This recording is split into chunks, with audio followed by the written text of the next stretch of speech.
Let's unpack this. Mm-hmm. We're diving deep into a story that, well, it touches on a lot. Fame, obsession, literature. And a moment that really shocked the world. It's definitely a tough one. Yeah, but it offers this stark look, at how a disturbed person and a global icon could tragically intersect. Exactly. And you've given us a good stack of sources here. Wikipedia pages on the film, Chapter 27, and on Mark David Chapman himself. Plus that detailed timeline. Right. So our mission really is to pull out the key nuggets from these, to understand how the film tried to show this disturbing figure. And explore the actual documented facts about Chapman's life, his motives, leading up to it all. And then trace what happened after. The legal side, the parole hearings that have gone on for decades. So why should you, listening, care about this? Yeah. Well, I think looking at how art interprets something so dark and tracing that documented descent into, well, a dangerous obsession. And seeing the long shadow these actions cast. Yeah, it helps us grapple with some difficult truths, maybe, about psychology, violence, its impact. Definitely. Let's see what stands out in these sources you've shared. Okay, so the film first. Chapter 27 came out in 2007. Yeah. Written and directed by Jared Schaefer. What was it based on? So your sources say it's based on Jack Jones's 1992 book, Let Me Take You Down, inside the mind of Mark David Chapman. Jack Jones.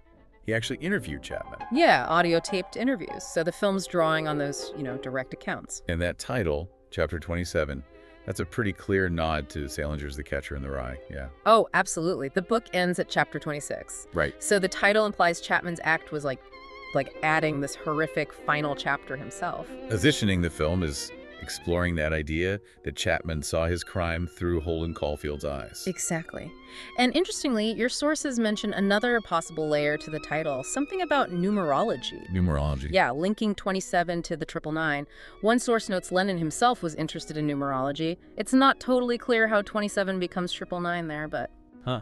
But there's also Chapman's alleged chilling goal to write Chapter 27 in Lennon's blood. Wow. Okay, Oh. That's grim. The director, Schaefer, he was a fan of both Lennon and Salinger. Yeah, and he said he was really bothered by that idea. How could beautiful art inspire someone to kill? That was his motivation then, to try and understand that connection. Seems so. It's a huge question, right? And the film tries to get into it by focusing on Chapman during those last few days in New York. And the cast, the sources list, Jared Leto as Chapman. Right. Judah Friedlander as Paul Goresh. The photographer. Who took that last photo of Lennon signing the album for Chapman. Lindsay Lohan as a fictional character, Jude Hansen. And this is the bit I find fascinating, Mark Lindsay Chapman playing John Lennon. Yeah, that name. We should definitely get back to the story behind that casting. It's kind of wild. Okay, yeah. But first, let's step back to the real person, Mark David Chapman.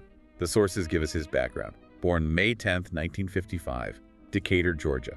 And then, of course, December 8, 1980, the day he murdered John Lennon outside the Dakota in New York. Used the Charter Arms .38 special. 5 shots fired from behind, 4 hit Lennon. His early life sounds like he was pretty troubled. Feared his father, teen years with drugs, skipping school, running away. But what really jumps out from the sources are the contradictions during those younger years. Like what?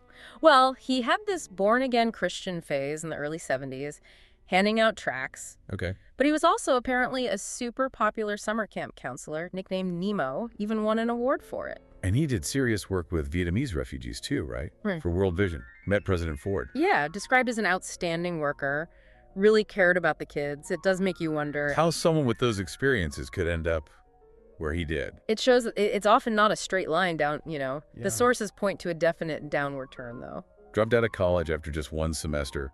Academic problems. Guilt over an affair. Girlfriend broke up with him. Then an argument led him to quit the refugee work, which seemed like a positive thing for him. And then the mental health struggles really seemed to kick in. Yeah, the sources mention a suicide attempt in Hawaii, 1977, carbon monoxide, But it failed. because the hose melted. He was admitted to Castle Memorial Hospital for clinical depression, worked there later. Parents got divorced too, adding more stress, started drinking heavily, working as a security guard. And by September 1980, things were clearly getting worse. He wrote a letter to a friend, "I'm going nuts." And signed it. The Catcher in the Rye. Ah, so that's when the obsession really starts taking over. Seems like it. The fixation on Catcher, on artwork, and on John Lennon, all escalating. So let's trace that obsession. Why Lennon specifically? He wasn't always against him, right? No, the sources say he was a fan first, then turned totally against him. Why? Several reasons cited. Connects back to his born-again phase and Lennon's 1966 more popular than Jesus comment that really stuck with him. And there were those disturbing jokes in his prayer group about imagine. Yeah, imagine if John Lennon was dead.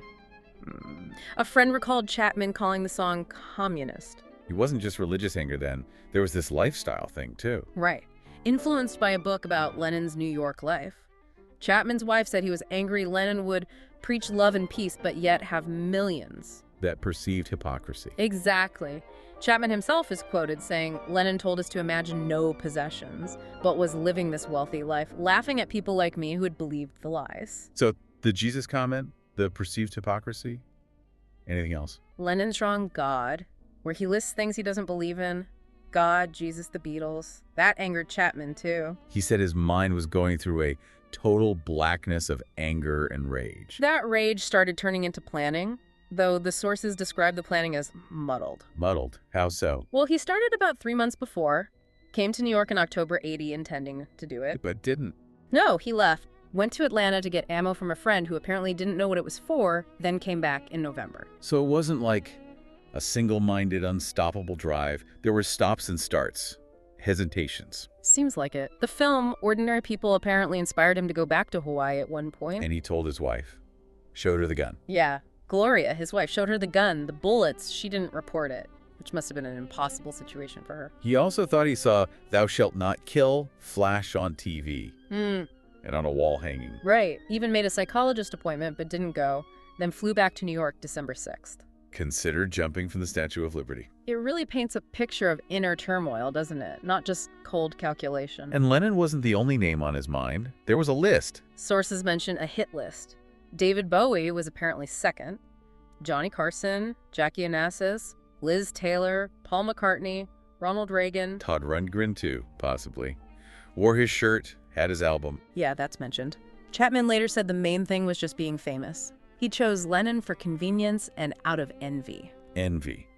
That shifts it again slightly, from ideology to something more personal, maybe. It seems like a mix of all those things boiling over. Okay, let's zero in on the day itself. December 8, 1980. The timeline gives us a pretty clear sequence. Yeah.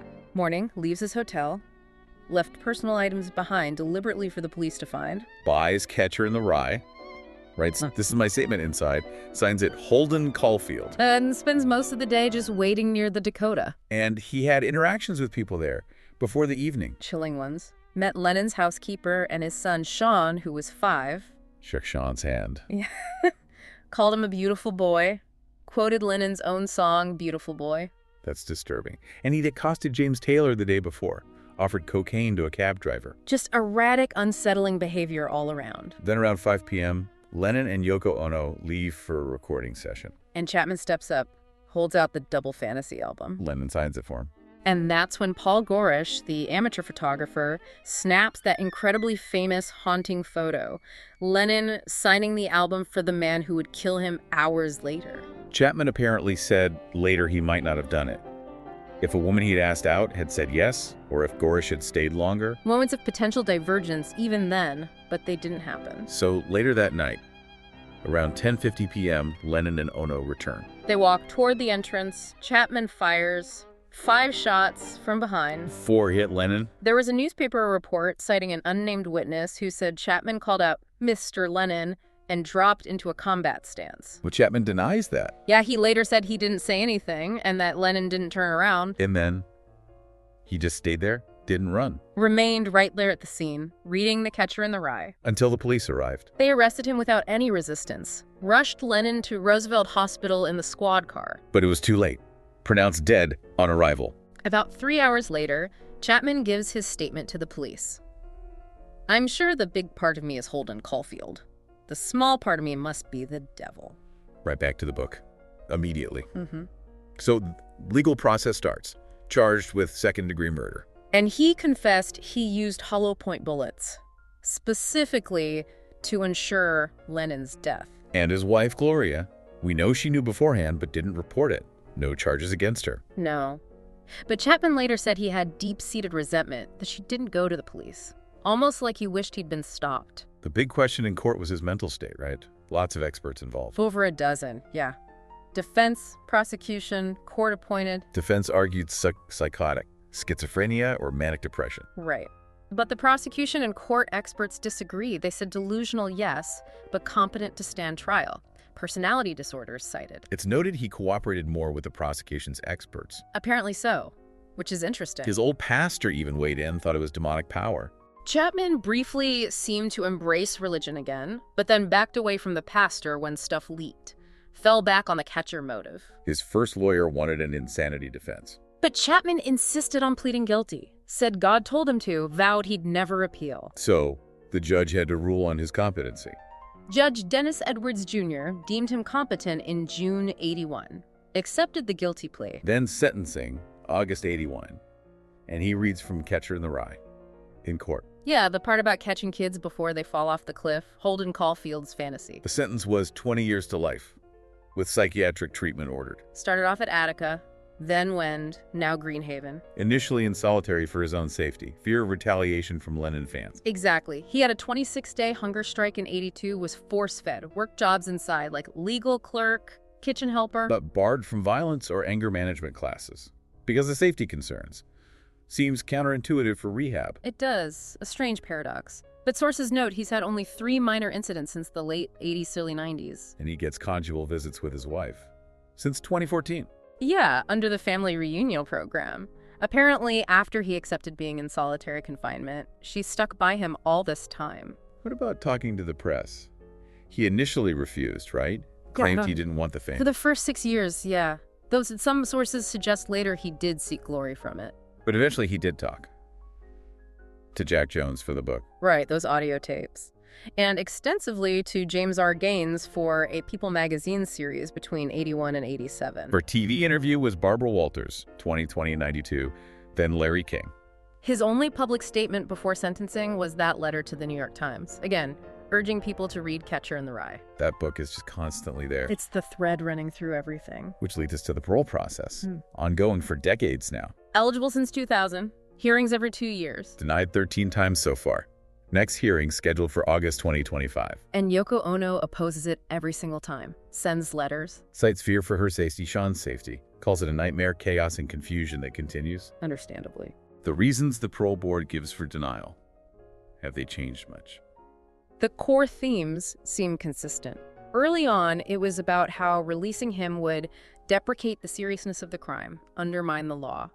They also mentioned his continued interest in maintaining his notoriety. And more easily. They acknowledge he's probably a low risk to reoffend physically, but they hammer home the planned nature of it, choosing a world-famous victim purely for notoriety. The callous disregard for human life. Exactly. The monumental suffering caused to Ono, the worldwide impact, the global consequence, creating a void the world is still dealing with. Concern for his own safety if released is also mentioned. Right. Retaliation is still seen as a real risk. And Chapman's own statements at these hearings, they've evolved too. Oh, yeah. In 2000, he claimed he wasn't a threat, even suggested Lenin would approve his release, which is quite something. Bizarre. By 2014, totally different tone. Sorry for being such an idiot. Found peace in Jesus. He loves me. He has forgiven me. Then in 2016, called the crime premeditated, selfish, and evil. And in 2022, this admission, knew it was wrong, but wanted the fame too much, wanted to be a somebody. Which ties right back to that motive the parole board keeps citing, the desire for notoriety. Precisely. Okay, let's swing back to the film, chapter 27. The production, release, how people reacted. Schaefer took 4 years to write the script, apparently, but the filming itself was relatively quick. Shot in Manhattan, but not right at the Dakota out of respect. Yeah. Used Steiner Studios in Brooklyn for those scenes. Producers said they didn't want to glorify the event. A huge part of the story was Jared Leto's transformation, gaining 67 pounds. How did he do that? Drinking microwaved ice cream mixed with olive oil and soy sauce, apparently. He said it was harder than losing weight for roles. Gave him gout. He needed a wheelchair. Yeah, the rapid gain took a massive toll. He said it took about a year to lose it, caused problems, he'd never do it again. That's serious commitment to a role. Definitely. And then there's the actor who played Lennon, Mark Lindsay Chapman. We mentioned the name thing. Right. He was almost cast as Lennon years earlier. Yeah. But Yoko Ono objected. Yeah, in a 1985 biopic, she apparently felt the name was bad karma. But Schaefer wanted him for chapter 27. liked his portrayal. Said he captured Lennon's street-smart, cynical quality, but he had to fight the producers over the name. And the actor himself insisted on his full name. Reportedly said, Mark fucking Lindsay Chapman. That's my fucking name. Schaefer felt that attitude was actually quite Lennon-esque. That is a story. So the film premieres at Sundance in 2007. Reactions. Very polarized. That seems to be the word that comes up again and again. Debated fiercely. Some loved it, others hated it. Limited release in the U.S. in 2008.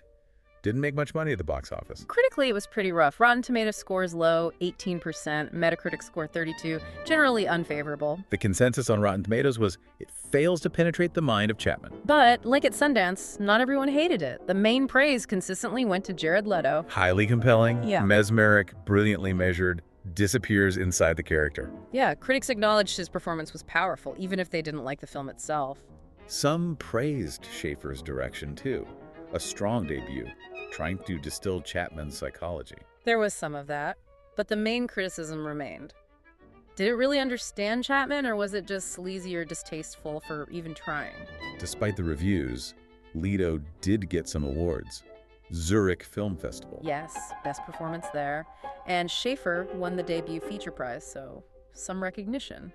It was definitely a controversial film, though. Sources call it one of the most controversial of that period. There was that boycott campaign, boycottchapter27.org, a petition trying to stop it being shown. The argument being it glorified a murderer, gave him the fame he wanted. Exactly that. Which ties into Yoko Ono's reaction. She said it would hurt her, preferred not to make a story out of Chapman. Though she sympathized with actors needing work.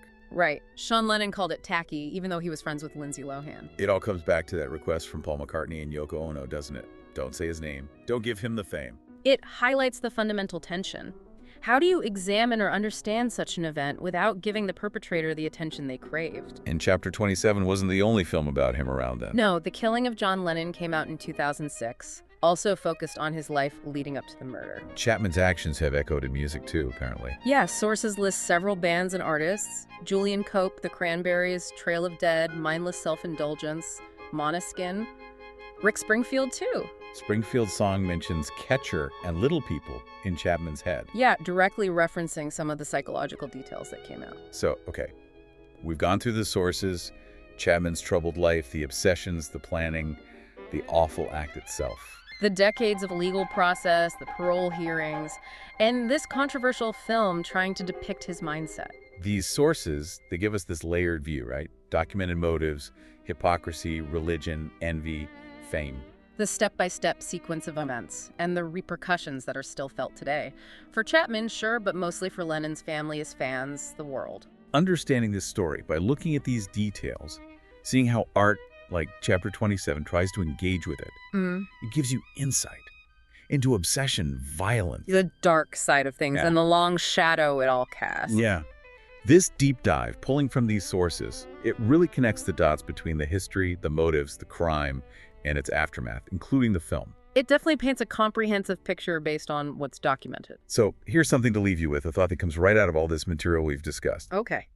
Mark David Chapman, according to the sources and his own words, wanted notoriety. He killed John Lennon for fame. That seems clear. Now, films like Chapter 27, books, media coverage, even deep dives like this one, however well-intentioned, they do bring attention to him. It's unavoidable if you discuss the event. So, considering that request from Lennon's family, don't say his name, deny him the fame, what does our ongoing fascination with exploring the killer's mind really say? About us, about society, celebrity culture. Yeah. Where is that line between trying to understand something horrific and maybe unintentionally contributing to the very notoriety the person sought? That's a heavy question. It is. Yeah. Something to think about as you process all this information we've unpacked today.